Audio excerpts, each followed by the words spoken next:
Hello all, Clint here from Butcher Boy Meat Market in Reno. We're going to talk about dry aged steaks. We've got a cool dry aging cabinet here in our shop. Get lots of questions about it, so I figured I'd answer some of those. Dry aging in general, natural process to improve the taste and the texture of a good steak. This guy right here has been in about a week. This is an American wagyu rib section, so this is going to end up being bone-in rib steaks after it finishes aging. That's about 6 days in the cabinet, so you can see it's starting to dry a little bit, not quite so much. We move on to about 2 weeks. We've got about 14 days on this guy in the dry aging case.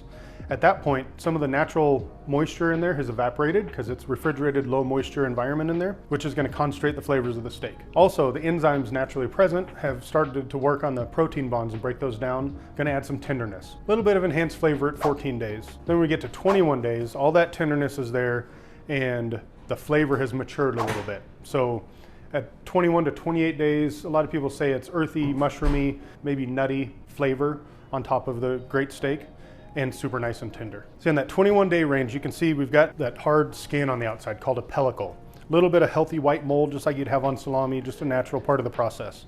So we'll take this guy, we're gonna trim off all of that pellicle, all that hard, dry stuff on the outside, and get right to that aged center of a good steak.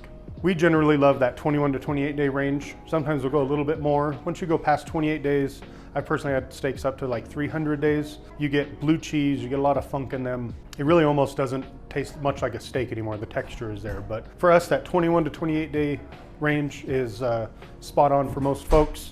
And we always have different selections, different cuts. So if you've never given a dry aged steak a shot, I think it's time. We've always got them cut and ready to go.